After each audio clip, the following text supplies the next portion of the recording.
Hello and welcome to Ninja Prep. This is Kapil Goyal, your educator and mentor for PG physics. तो atomic and molecular physics का एक और PYQ set जिसमें हम PYQs discuss करने वाले हैं। जीपीएससी एग्जाम के पीवाईक्यूज हम डिस्कस करेंगे। एंड जैसा कि पहले जितने भी सेट्स हैं आप लोगों के लिए काफ़ी यूज़फुल रहे हैं, ये सेट भी आप लोगों के लिए काफ़ी यूज़फुल रहने वाला है। चलिए स्टार्ट करते हैं। तो पहला जो क्वेश्चन है उस क्वेश्चन में हमें बोला गया है radial wave function of electron in hydrogen atom. Hydrogen atom का रेडियल वेव फंक्शन हमें गिवन है, एसोसिएट क्वांटम नंबर हमें बताना है। तो जनरलाइज जो रेडियल फंक्शन है, तो from general radial function, from general radial function, तो जनरल रेडियल फंक्शन का आपको फॉर्मूला याद है, तो उसके अकॉर्डिंग जो आर एन एल है ये प्रोपोर्शनल होता है e power minus Z R over N a naught, है ना। और आर पावर एल, मेरे को यही दो टर्म चाहिए इसलिए मैंने दो ये लिए हैं। बाकी तो कांस्टेंट एंड नॉर्मलाइजेशन कांस्टेंट और उसके अलावा जो पॉलिनोमियल इंडेक्स होता है वो तो उनको याद रखने की आपको ज़रूरत नहीं है। अब आपको जो ये फंक्शन दिया है इसको कंपेयर कर लो, तो ये ई वाले को कंपेयर करो इससे। तो जेड हाइड्रोजन एटम है तो हाइड्रोजन के लिए जेड की वैल्यू क्या हो गई, 1 हो गई।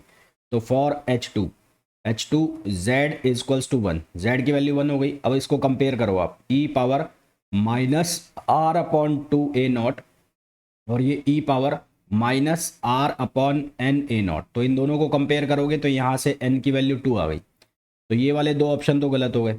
अब ये जो आर पावर एल है इसको कंपेयर करो यहाँ पे, तो यहाँ R power L equals to 1 है, तो एल की वैल्यू कितनी आ गई, 1। तो ये ऑप्शन भी गलत हो गया। तो सही ऑप्शन हमारे पास क्या हो गया, इसका सही ऑप्शन हो गया डी। नेक्स्ट क्वेश्चन पे आ जाओ। Which of the following must change for a particular vibrational mode to appear in Raman spectrum. तो मॉलिक्यूलर पोलराइजेबिलिटी, है ना, रटने वाले क्वेश्चन है ये। Which of the following region of electromagnetic spectrum will be the vibrational motion of the molecule? तो इसका answer आएगा इंफ्रारेड। इसमें माइक्रोवेव लिखा हुआ था, इसको इंफ्रारेड कर लो, इंफ्रारेड। अगर यहाँ पर रोटेशनल मोशन होता देन फिर उसके बाद माइक्रोवेव आप आंसर लगाते, और वाइब्रेशनल है तो उसमें आप आंसर लगाओगे इंफ्रारेड। तो इसको आप करेक्ट करके कर लो, इंफ्रारेड, सी ऑप्शन आ जाएगा। नेक्स्ट क्वेश्चन पे यहाँ पर हमें वेवलेंथ दी हुई है, रिकॉइल मोमेंटम का रेशियो निकालना है। तो कैसे करेंगे, P equals to H upon lambda. तो लेमडा प्रोपोर्शनल टू हो जाएगा 1 अपॉन पी। तो यहाँ से आपको निकालना है P1 अपॉन P2, तो ये हो जाएगा लेमडा 2 ओवर लेमडा 1। लेमडा 2 की वैल्यू है 400 और लेमडा 1 की वैल्यू है 600। तो यहाँ से आंसर आ जाएगा 2/3 which is option C. Next question पे आइए। Velocity of an electron in Bohr's orbit, velocity दी हुई है हमें और डी ब्रोगली वेवलेंथ हमें एसोसिएट जो इससे है वो निकालना है। तो लैम्बडा इक्वल्स टू होता है एच अपॉन पी। तो एच की वैल्यू 6.626 इंटू 10⁻34 और एच अपॉन पी यानी कि एम वी रखना है। तो मास ऑफ इलेक्ट्रॉन आप सब्सटीट्यूट कर दोगे 9.1 इंटू 10⁻31 और वेलोसिटी आपको गिवन है 7.27 इंटू 10⁵। ये वैल्यूज सब्सटीट्यूट करके आंसर निकाला है, सिंपल सा काम है, 1 nm इसका आंसर आ जाएगा। तो ऑप्शन हो जाएगा इसका B. Wavelength of first line of Lyman series of hydrogen is 1 to 16 Armstrong. The series limit, तो 1 upon lambda is equals to r 1 upon n1 square minus 1 upon n2 square. तो n1 की जो value है वो आप substitute करो यहाँ पर 1 और n2 की वैल्यू सब्सटीट्यूट करो इनफाइनाइट। r की वैल्यू 1.09 इंटू 10⁻7। ये वैल्यू सब्सटीट्यूट करेंगे तो यहाँ से लेमडा की हमारे पास वैल्यू आएगी 912 आर्मस्ट्रॉन्ग। और इसको याद भी रखोगे तो वो ज़्यादा बेटर है ना। लाइमन का हुआ, बामर को हुआ, उसको याद कर लो, उसकी लिमिट को और फर्स्ट लाइन को, तो वो याद कर लोगे तो ज़्यादा बेटर होगा। द वेवलेंथ ऑफ के इनफाइनाइट लाइन ऑफ सिल्वर, तो यहाँ पर हमारे पास formula 1 upon lambda equals to R H और Z square 1 upon n1 square minus 1 upon n2 square. अब यहाँ जेड की जगह इसको मैं रिप्लेस कर दूंगा z-1 स्क्वायर, है ना, मोजलेस लॉस ले, अकॉर्डिंग टू मोजले लॉ। तो 1 upon lambda equals to R H, ये हो जाएगा z-1 स्क्वायर, ये हो जाएगा 1 अपॉन n1 स्क्वायर और ये हो जाएगा 1 अपॉन n2 स्क्वायर। तो n1 जो है उसकी वैल्यू हमारे पास हो जाएगी 1 और n2 की वैल्यू हो जाएगी 1 अपॉन 2 और z की वैल्यू हमें 47 गिवन है। तो यहाँ से हम वैल्यू रखेंगे, ये मैंने z-1 कैसे लिख दिया, ये z-b होता है, तो ये z-1 हो जाएगा क्योंकि यहाँ पर b की वैल्यू कितनी गिवन है, 1 है। तो ये बनेगा 1/λ। आर की वैल्यू जो हमारे पास है उसको हम मीटर में कन्वर्ट करके 1.09 इंटू 10⁻7 में कन्वर्ट करके सब्सटीट्यूट करेंगे। ये हो जाएगा 47 - 1 और ये हो जाएगा 3/4।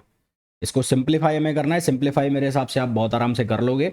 तो ये आंसर आ जाएगा 0.57 आर्मस्ट्रॉन्ग। तो आंसर जो हमारे पास आ जाएगा 0.57 Armstrong. Magnitude off spin angular momentum of electron if the spin हमें गिवन है 1.1/2। तो क्वांटम मैकेनिकली हम सॉल्व करेंगे। तो क्वांटम मैकेनिकली ये होता है s+1 और h कट। तो यहाँ से ये हो जाएगा 1/2 और 1/2 + 1 h कट। तो ये हमारे पास आंसर आ जाएगा √3/2 h कट। ये मैंने क्वांटम मैकेनिकली लिखा है, क्वांटम मैकेनिकली।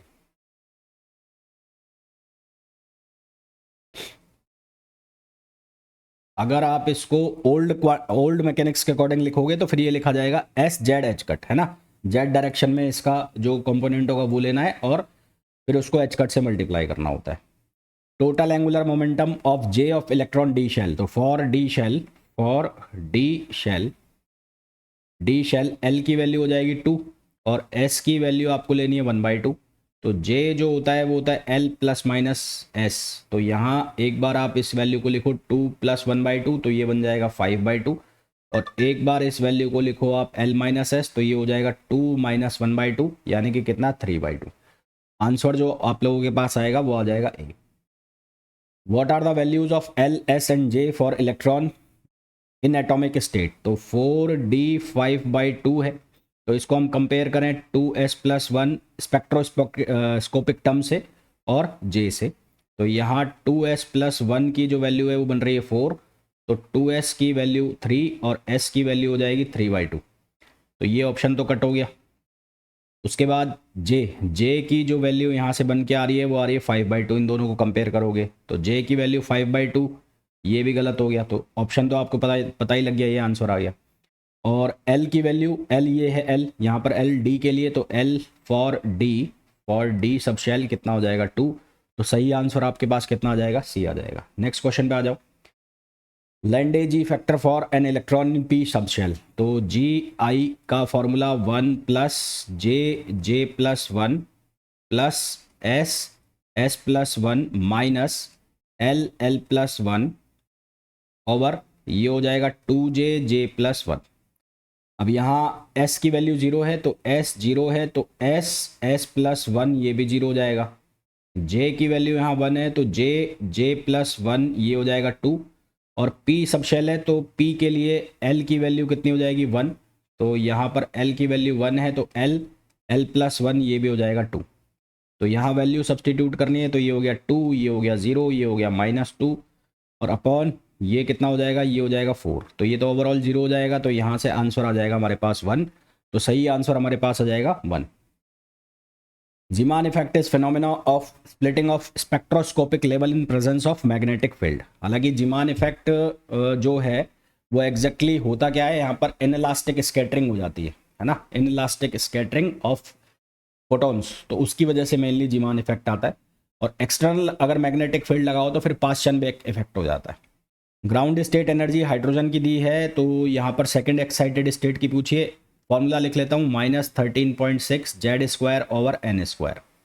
तो ग्राउंड स्टेट का मतलब है कि n = 1 तो ये हो गया -13.6, ये ग्राउंड स्टेट के लिए हो गया, ग्राउंड स्टेट। और फॉर सेकंड एक्साइटेड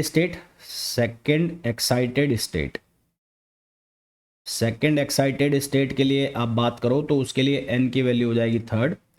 और n की वैल्यू 3rd हो गई तो ये हो गया E सेकेंड = -13.6 और अपॉन ये हो गया 9। तो इसको जब हम सॉल्व करेंगे तो ये बनेगा -1.5 इलेक्ट्रॉन वोल्ट, जो कि ऑप्शन हो जाएगा B. Spectroscopic symbol for an electron in the first excited state, L = 1 दिया हुआ है तो L = 1 के लिए आएगा P। S की वैल्यू 1/2 दी है तो हमारे पास मल्टीप्लिसिटी 2s+1 से हम निकालेंगे तो ये बनेगा 2 1/2 + 1 तो ये हो जाएगा 2। अब हम इसको कैसे लिखते हैं, 2s+1 L और J। तो J की वैल्यू निकालनी है, J होता है L ± S। तो L की वैल्यू हमारे पास है 1 और S की वैल्यू में लेनी है 1/2। तो एक बार हम ले लेंगे +1/2 तो ये बन जाएगा 3/2, और एक बार हम ले लेंगे -1/2 तो ये बन जाएगा हमारे पास 1/2। तो ये हमारे पास बनेगा 2p, एक तो बन जाएगा 3/2 और एक हमारे पास बन जाएगा 1/2। आंसर हमारे पास क्या आ जाएंगे, ऑप्शन ए। नेक्स्ट क्वेश्चन पे आइए। द फ्रिक्वेंसी, यहाँ पर आपको यूज़ करना है मॉजलेज लॉ। मॉजले लॉ, तो मॉजले लॉ यूज़ करोगे तो √ of frequency proportional to Z, nu proportional to क्या हो जाएगा, Z²। तो सही आंसर हमारे पास क्या आ जाएगा, सी आ जाएगा। नेक्स्ट क्वेश्चन पे, splitting of spectral line in presence of external electric field. Electric field हो तो कौन सा आता है, स्टार्क इफेक्ट आता है। मैग्नेटिक फील्ड होता है एक्सटर्नल तो आता है पाश्चन-बैक। फिर एक्सटर्नल मैग्नेटिक फील्ड है तो उसके केस में आंसर हमारे पास कौन सा आएगा, Paschen Back effect. Pure rotational spectrum of diatomic molecule consist of many equispaced line, many equispaced line.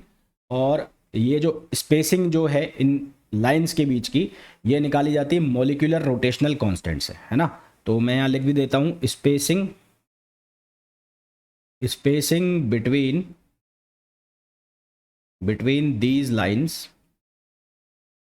these lines are determined by the molecular rotational constant